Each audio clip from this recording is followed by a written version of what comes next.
Welcome to another exciting episode of Deterrence Down Under, a podcast dedicated to Australia and the challenges of deterrence in the Indo-Pacific region. Deterrence Down Under is part of the National Institute for Deterrence Studies podcasting network, where we strive to promote peace, foster strategic stability, and help you to think deterrence. Just a friendly reminder that the opinions expressed by our hosts and guests are their own and don't necessarily reflect any institution with which they may be affiliated. G'day from Canberra. We hope you enjoyed the show. Hi there. Welcome to another episode of Deterrence Down Under. I'm one of your hosts for the day, Carl Rhodes. And I'm Natalie Trelaw. And today we're going to talk about a couple different topics. And I'm not going to give you the total read ahead just now. Natalie's going to have some news. Then we'll discuss something I wrote recently. But Natalie, how have you been? I mean, you've moved up to Sydney. You've left the Canberra bubble. How is life up there? Oh, it's great being by the beach. Definitely warmer than here, right? Yeah.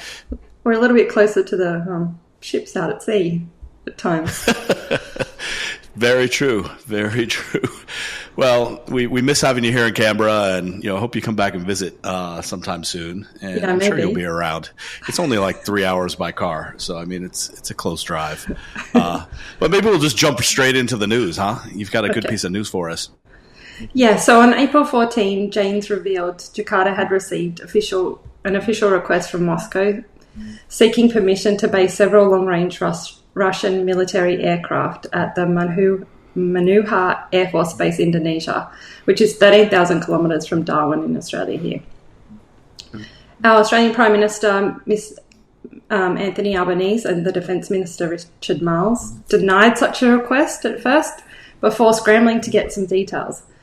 Later, they clarified that there was no such prospect of the Russian aircraft being based in Indonesia. Meanwhile, the Russian ambassador to Indonesia, Sergei Tolchanov, sent a letter to the Jakarta Post editor-in-chief before disseminating it more broadly via X, where Tolchanov stated, it is hard to imagine that any ordinary Australians should be concerned about what is happening 1,300 kilometres from their territory, about matters that concern relations between other sovereign states and have nothing to do with Australia. He went on to air Russia's grievances with the US, in particular the stationing of US missiles and nuclear-powered submarines on Australia's territory. In closing the letter, the ambassador reminded Australia, "You have no cards." The Prime Minister of Australia responded by condemning Russia of wanting to spread propaganda by Australians. "I'm anti-Russia," Albanese said. "I'm not sure that everyone is on that page, but I think that Russia has very different values under an authoritarian leader. I have no wish to help promote Russia's propaganda messages, and I would suggest that it's not in Australia's national interest either." Interesting.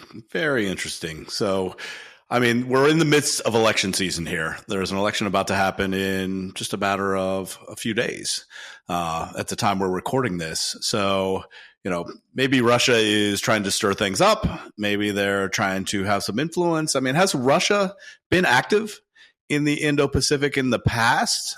Because it's pretty far from their traditional sphere of influence, even though they're thought of as somewhat a global power. Yeah, so in 2017, 2 nuclear-capable Tu-95 strategic bombers from the Russian Air Force refueled at the Manuhua Air Force Base before conducting an air patrol over the South Pacific. At the time, it was unclear why Jakarta had agreed to host the aircraft, but it seemed to be one-off. And this is kind of unusual because they have signed up to the nuclear ban treaty as well. And so I would see that as an interesting fact. In early November 2024, Indonesia and Russia commenced their first ever bilateral Navy drills while conducting military exercises with Australian forces at the same time. And in late November 2024, Russian state news agency TASS reported that a submarine and a rescue tug had made a port call in Malaysia before Russian and Malaysian navies were due to conduct drills in the South China Sea.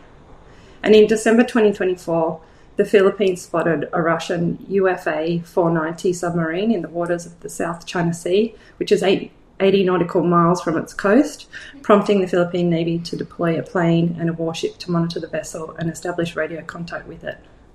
In January this year, Indonesia became the first nation from Southeast Asia to join the BRICS bloc of countries founded by Brazil, Russia, India, China, and South Africa. And it seems that this request came around the time where Russia was in Indonesia negotiating some other agreements around nuclear energy and defense military capability. Yeah, so it seems like Russia's still been busy, even while tied down in the Ukraine, just like every other nation in the Pacific region. And Russia does have a Pacific coast and cares about the Pacific. Is also interested in the South China Sea, right? I mean, yes. Everyone wants to get their assets in the South China Sea and have a little practice and protect their interests there, right? Yes. Interesting. So what do you think about the Australian reaction to this? What do you think, in terms of what happened, and what do you feel should have happened here? So I think it is in the national interest for our Australian citizens to understand what is happening in the world today, and why we have a military, and what those threats might be, and why it costs so much. So the government has a responsibility to protect its citizens and populations. This responsibility is enshrined in international law and reflected in the principles of the responsibility to protect and in the Australian Constitution. And as Klaus von Clausewitz said, war is the continuation of policy by other means. War is not an isolated act of violence, but rather a tool to achieve political goals. Clausewitz argued that war should not be viewed as an extension of political objectives, not as a separate entity, and he emphasised the importance of understanding the political goals behind a war to effectively utilise military force. Now, we're not in a war, but in peacetime we do still use our force to show our military might.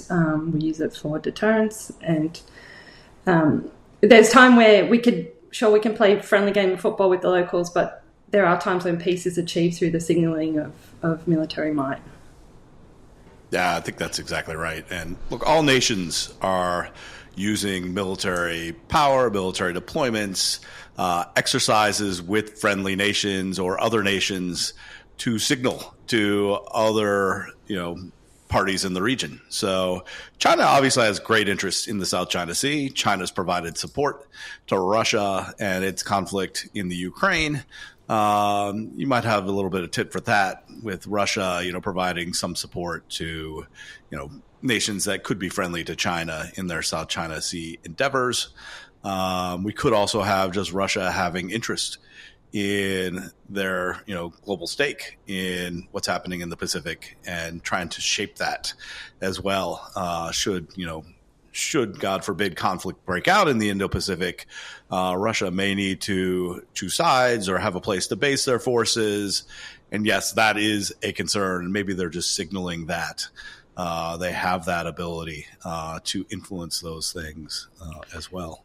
Yeah, so there has been a little bit of Australian commentary on this matter as well. So Susanna Patton, the head of Lowy Institute Southeast Asia program, commented on her recent article in the Interpreter, where Russia's interest is increasing its defence presence in Southeast Asia. And she goes on to state that some of these experts dismiss these activities as a superficial form of geopolitical advertising. Naval assets aren't required for the war effort in Ukraine, so sending them to Asia sends a message that Russia remains a great power without much cost. And she also said, she goes on to talk about having that access in the region as well. And Leszek Brzezynski, an honorary professor with the ANU, he said he has a slightly different view. He says that if Peralbo dallies a bit with Russian jets, well, that should not concern us too much, which is, I think, an interesting comment. And Darul Mahdi's view from ASPI was that holding an unprecedented bilateral navy drills with Moscow and Indonesian waters while Russia wages a full-scale war against Ukraine is a strategic misstep. The move risks undermining Indonesia's own stated commitment to upholding international law. It also creates perception of inconsistency in its foreign policy and weakens its moral standing on the global stage. Yeah. So the interesting thing for me personally is Australia is playing a bigger role in terms of what's happening in this broad global geostrategic competition between great powers. And Australia is in the place where things are happening. I think we've talked about this a bit before. Yeah. And there is a place for Australia to understand that, yes, things will happen in the region now that we are a focus of great power competition in the Indo-Pacific. And Australia is basing a lot of U.S. forces and increasing, I shouldn't say basing, rotational placing, not presence. basing. Yeah, because there are no permanent bases, but there is a rotational presence of a significant number of American forces, including bombers, including nuclear-powered submarines, including marine forces, including potential deployments of Army logistics and Army forces as well. So it is part of the kind of the building up of what's happening here in the region, and a greater focus, not only a U.S. pivot to the Indo-Pacific, but we're seeing Russia do their own mini pivot, potentially to the Indo-Pacific here.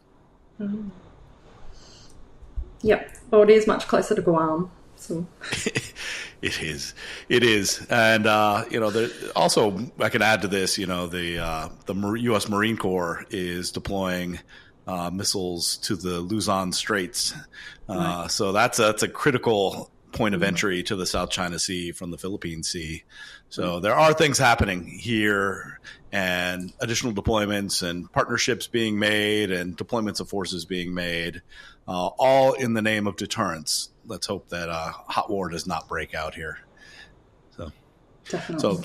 So speaking of U.S. deterrence, you said you wanted to chat about my recent article on Mr. President Donald Trump and his second term. So you recently wrote an article which is published in the Global Security Review titled Trump's Disintegrated Deterrence and Lessons for Australia. So we'll link the article below. So Carl, let's start with what is the concept of integrated deterrence and why was it a cornerstone of the Biden administration's U.S. national defense strategy? Yeah, so when Biden wrote his national defense strategy and national security strategy, the concept of integrated deterrence was at the heart of it.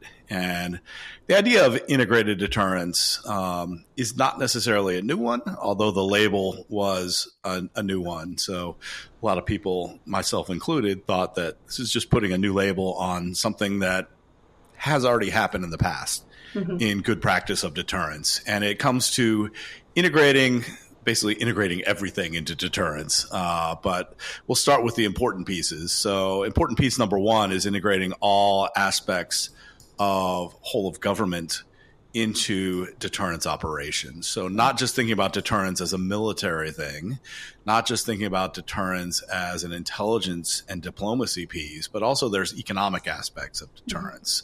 And so how can you integrate all those things in a smart way? And when it comes to great power competition against a competitor that is well-resourced and has a significant number of military forces and has significant diplomatic power, how do we think about using all those aspects on the U.S. side to do that? So that's the one piece of integration, is inside of government.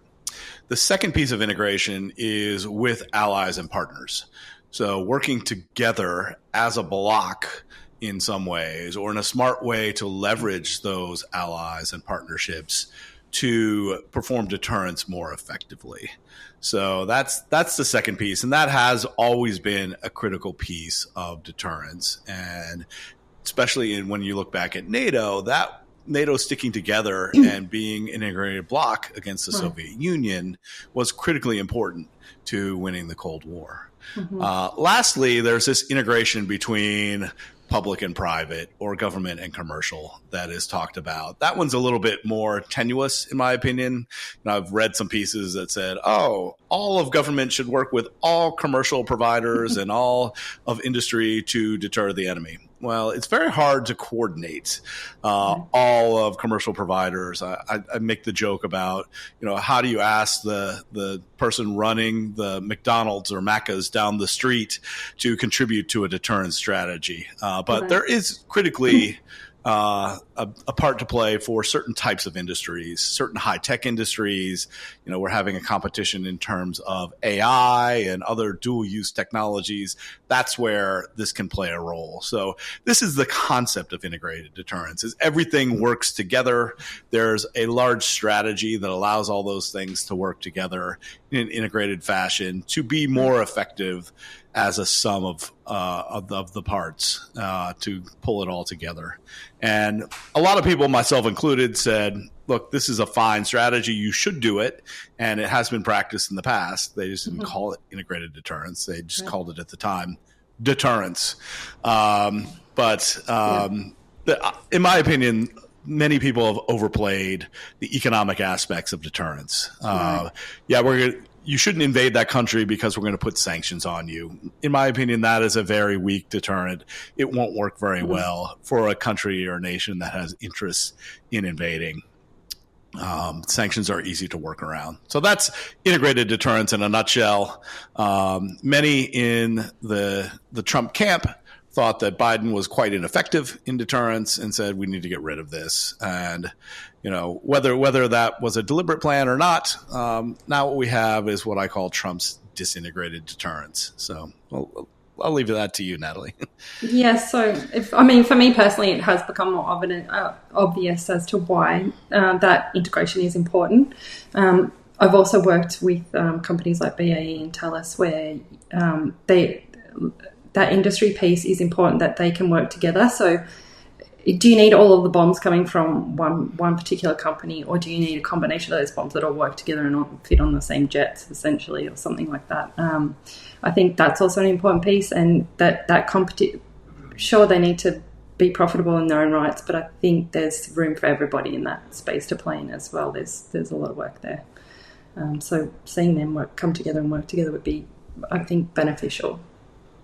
Yeah, exactly right. It's really important for resilience reasons. You're exactly right. Yeah. The benefit of hindsight now for me is 2020. So you mentioned, regardless of one's stance on integrated deterrence and its implementation, a coordinated US strategy that leverages the strengths of its allies should be preferred to the alternative currently being pursued in Washington. So could you explain this disintegrated deterrence that we are currently seeing under the Trump administration?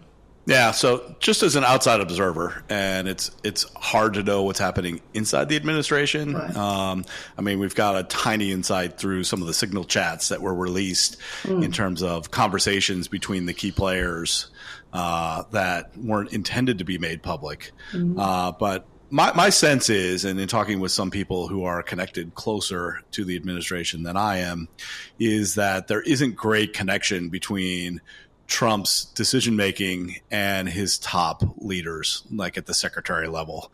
And so you get things that are happening like Trump announces a peace plan that involves, U.S. forces taking over Gaza and turning it into a great beachside resort. And, Secretary of State Marco Rubio is watching this on television. It's the first time he's heard it.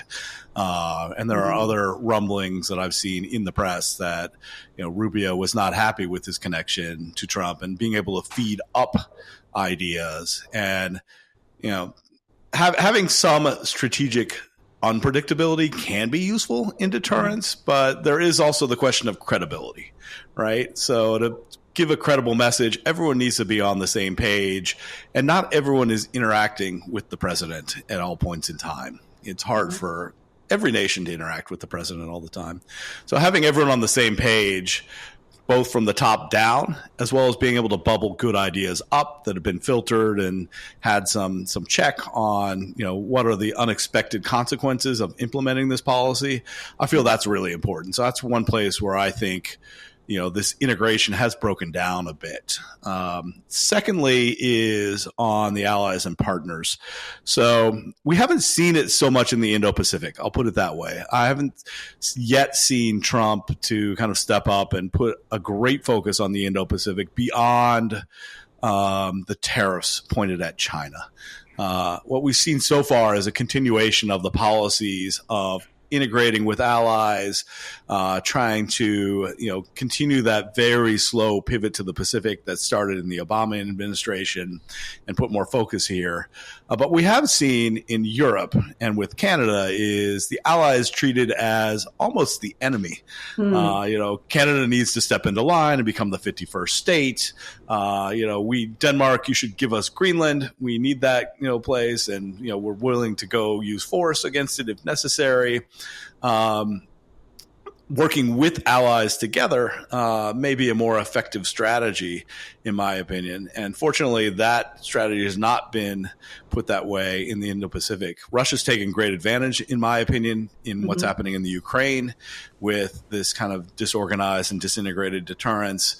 Fortunately, China hasn't taken too much advantage at this stage, although they are continuing to reach out and do exercises and those kinds of things. Yeah, so Kurt Campbell made a similar point to you, really. He basically said that maybe some Trumpism was needed, but it probably would have been best being done more thoughtfully and also with the allies together. So utilising your allies rather than going against them, like you're saying, treating them more like enemies rather than your friends that are going to help you achieve a particular outcome.